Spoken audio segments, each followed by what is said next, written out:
I just thought I'd mention the sight reading drills first of all. This is important, and by the end of the book you should be able to do these really easily. So if you look lower down the page, you've got the space notes and the line notes. I would actually forget about having words to remember each letter and just learn to play the space notes in each hand and the line notes. Okay, number 1, the woodchuck.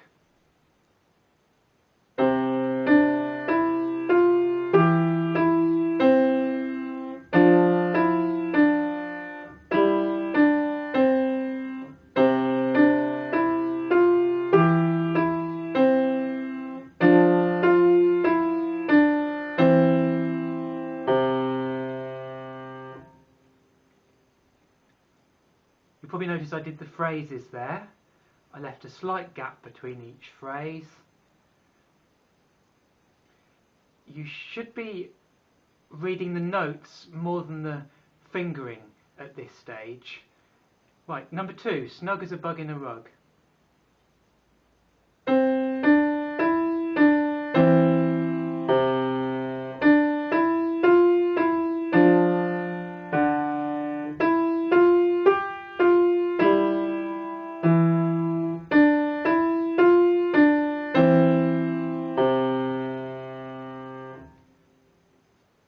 Number 3, Hannah from Montana.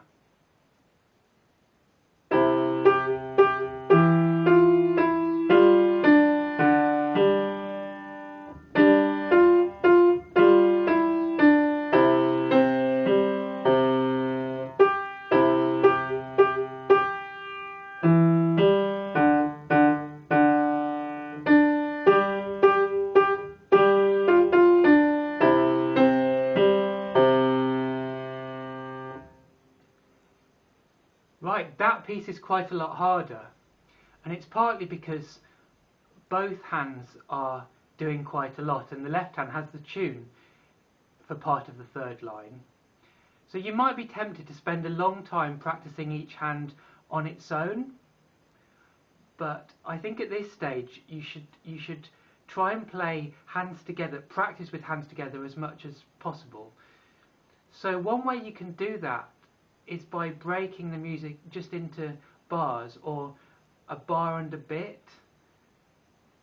So, for example, in line 2, bar and a bit, and then next bar and a bit, and then in actual fact you should do each bar and a bit at least 5 times to really get it right before you move on to the next one, and then you can join them all together. Another thing in that piece, you've got quite big jumps, so the left hand at the end of line 2, it's on a C and then it goes up a double jump to G and all the way back to C. So look out for those kinds of things. And then the new thing in this piece is the quavers or eighth notes in the last line, in the right hand. If you find these difficult, one way you can break it into stages is to practice to start with without the second quaver. So in the bar, so that's the second bar of line 4, you can do this to start with.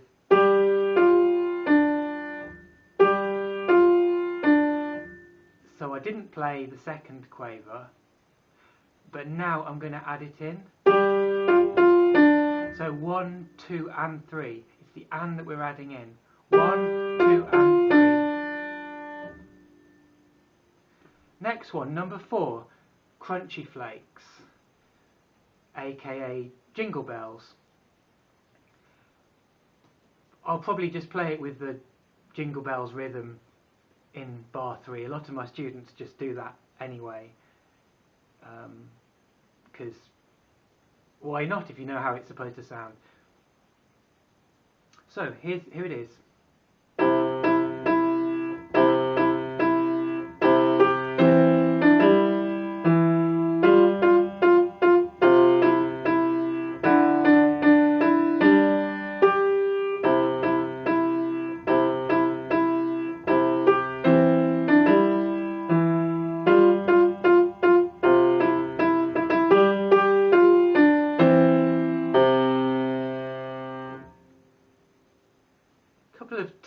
that piece. In line 2, well, for starters, you've got the lowest space note in the right hand and the highest space note in the left hand. Because we work outwards from middle C in each hand, if we know one note, we should know the other because they're the same distance from middle C. So if the right hand has this note, then the left hand must have this note. And then we can worry about the fingering. Next tip, also for that line, in the right hand you have a lot of Fs in a row. You've got 5 Fs in a row. Now remember what I said when I was teaching the first book. It really helps to structure the music if you put a little accent at the start of each bar. So that will help here. So you've got accent, accent. You can even put a mini accent halfway through the bar. So we've got accent, mini accent, accent. I'll do one more in this lesson. I'll do Swinging Along, number 5, page 10. So mostly this moves in steps, so it's not too hard, but what I'd advise for this piece, firstly, try and practice with the loud and soft fairly soon into your practice, because it's a particular skill to play loud and soft. So you might as well get cracking learning that skill. And try and exaggerate it. So try and make the louds really quite loud and the softs as soft as possible. And the other thing for this piece, it's quite long and it can drag a bit. So you want to work towards playing it quite quickly, but also trying to perform it to make it more interesting. So, well, the louds and softs help with that. Little accents at the start of the bars, thinking about the phrasing, even though there isn't any written in, and just generally with your body language, just try and make it seem like something more interesting. So here goes.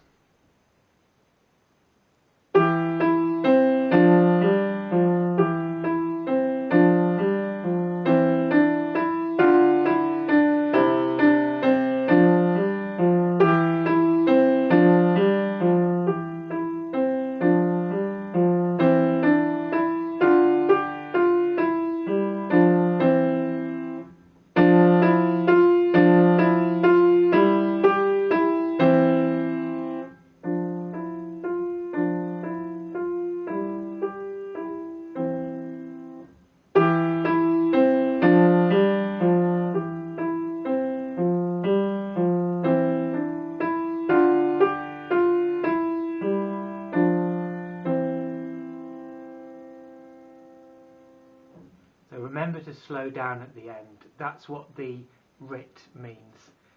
You might have noticed one of my notes didn't play at the end of the second last line. Sometimes it happens with an acoustic piano, notes can stick. Right, there's something very important here actually, and it's on the second page in the first couple of bars of each line. The left hand has a repeated note, a repeated F, but the right hand keeps changing note.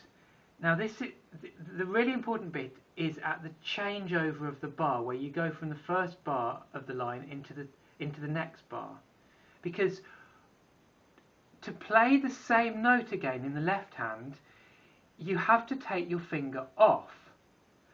And what just about everyone learning the piano does automatically, when they take one hand off, they take the other hand off. So I'll exaggerate it to show you what I mean. This is what people do. Do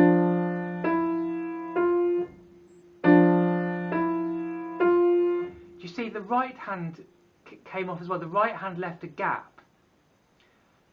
But this is a really bad habit to get into, because quite soon in the pieces you play, you're going to have to keep a smooth tune going in the right hand while the left hand has a repeated note.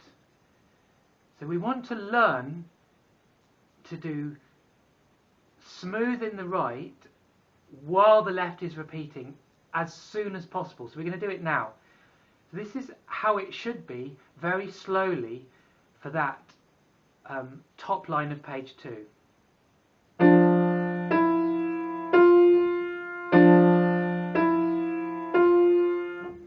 So the way to learn it is to practice it slowly and take the left hand off really early, maybe even a whole beat early, so you can focus on joining up the right hand.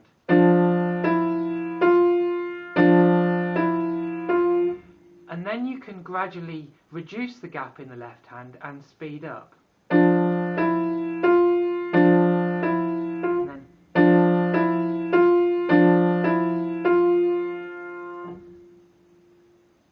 so I hope you get that point, because that's really important, and I always make sure my students learn that as soon as possible, because I know with students who come to me who've already been learning piano but got into the bad habit, it's very hard to change it. It can take a long time.